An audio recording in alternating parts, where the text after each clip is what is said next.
Morning, y'all. Not sure if you can see me all right on this, but I'm gonna give it a go.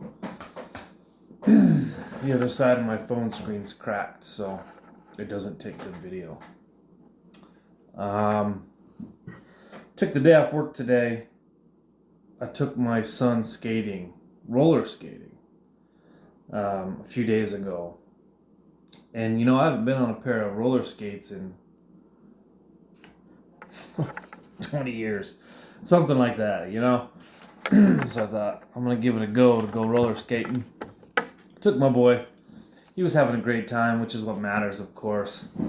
And we started, he wanted to play tag, and we'd been skating for about 20 minutes or so, 25 minutes. And I thought, I got the hang of this. I can do this. And so I was like, he wanted to start chasing me. So we were having some fun, and I fell. And I smacked the back of my head so hard, it felt like a shotgun blast to the back of my head. I don't think I've ever been hit in the head that hard. Put me out for a few seconds. And I'm still recovering from that. Probably will be for another week. So, had to go to the doctor, had to get some scans done. So I'm just taking it easy today. And so, I wanted to share thoughts. I have this book around here, but I can't seem to find it. I just finished it. And it's a book about Orthodox monks and monasteries. So I'm still really sore, so I'm stretching a lot. The Orthodox monasteries and the monks. And there's a part in this book where this place called Mount Athos, where there's lots of monks and lots of monasteries. Very holy place for the Orthodox Church. There's it's filled with monks and of course monasteries and hermitages where people have set up little hermitages to live and to pray. They keep prayer rules and daily chores and things like this. And of course they get a fair amount of visitors, but they're all men. There are no women allowed on the island at all. And so there is just considered kind of a holy place.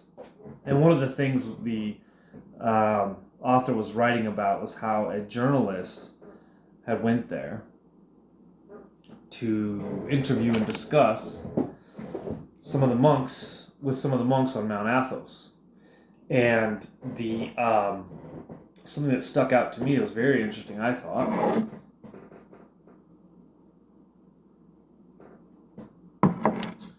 was that an interviewer asked this monk, "What's it like being a monk?" And the monk replies, he says, "Well, I'm not a monk yet, but I've seen one." And he, of course, was taking the stance of humility. Though he was a monk, he did not address himself as one. And so he said, well, I'm not a monk, but I've seen a monk. And this just goes to show the humility of these monks, And I was talking with a friend about this last night, and I tell people back when I was a good person, I mean, I say that mostly joking, of course, but, I worked in a church for a long time and was involved in a couple different churches for years. And, of course, I spent time on the mission field doing humanitarian work and stuff for countries like Haiti, Mexico, Korea, briefly, South Korea. My first mission trip was to China, if you can believe that. And I mean, that was so long ago. Um, Hong Kong, and then of course I spent a few years in Tokyo. Before and after the tsunami, I was able to go and help with some tsunami relief and things like that. Um, and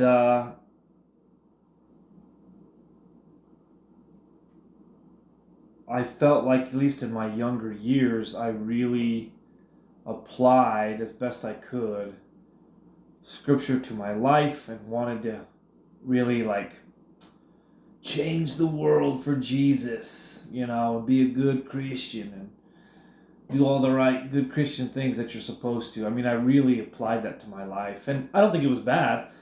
I think it probably saved me in the end a lot of heartache and just a lot of things in those kind of 20s into my early 30s that I could have probably been involved in, but it steered me right. I wanted to get married and have a good Christian wedding relationship with my wife, and do all the good kind of Christian things. And so I had a good aim. I had a good righteous aim.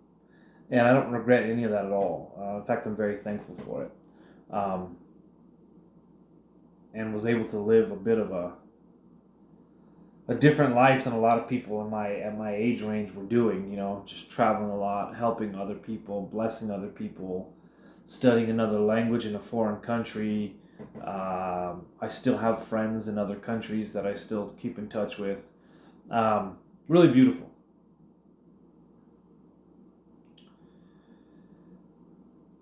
But I would now consider myself, you get older and you start to realize, like, oh, these are high ideals and they're great, but let's see if that's any better. Is that any better? They're high ideals and they're great, but I wouldn't consider myself a good Christian. I wouldn't put myself in that category. And so